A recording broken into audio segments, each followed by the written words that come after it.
We were born to deaf parents in the late 60s. We were born in Ponca City, and then we lived with my grandma for the first 2 years of our life because they were uncomfortable with my parents taking care of us. We experienced what it's like not to have anything in the refrigerator where you open it up and you're lucky if there's even condiments, and not getting enough to eat. I think when you're young and you're living that level of being poor or poverty, you don't realize it or understand it.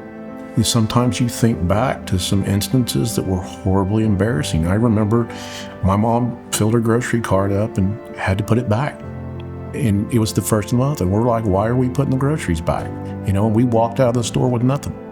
Having to get school lunches was just terribly embarrassing because at that time you actually stood out in the hallway and waited in the line, and of course everybody knew what she was doing.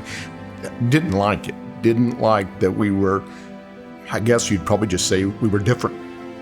We were fortunate enough to have a family took an interest in us and made sure that she told us, you guys should go to college. You're smart enough, go to college. I would reflect back on that and go, they're not living like we're living. Maybe get an education as an answer. By the time we were 11, we were throwing newspapers and earning our own money. By the time we were 14, we were fully self-sufficient. We paid our own food. We had motorcycles. We paid for our own gas, our own insurance, paid for the motorcycles. We were completely independent other than sleeping. We know what the bottom looks like, and if you've been there, you don't want to go back. I got into trouble. I was on my way to jail, and I was on my way to probably prison. In some cases, if that's all you know, a lot of times you just don't have the vision to see something different. A lot of these kids are in situations like us. They're in situations that they didn't choose. And in essence, it was brought upon them. And so if we can contribute through City Center, and City Center can step in and help these kids see a different way of living, then hopefully it'll change their life like it changed ours.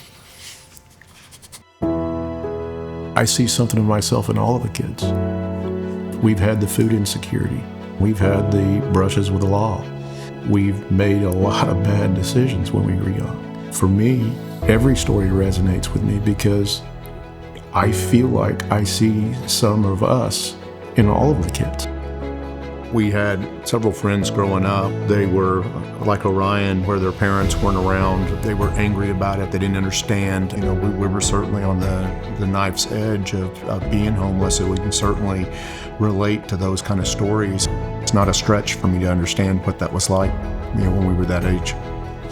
Once people know about City Center, and one of the things that's important to me is most of the funds go to support the kids and their families. In the last 4 or 5 years, I've realized that we came from a tough background, but in seeing some of these other kids' stories, you realize that there are people out there with a story that's much tougher than yours.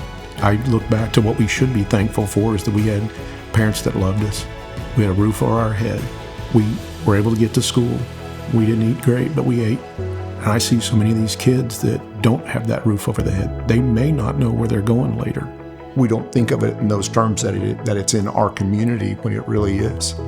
Our story's tough, but these kids, a lot of them have a much tougher road than we had, and we want to try to help them see a different way.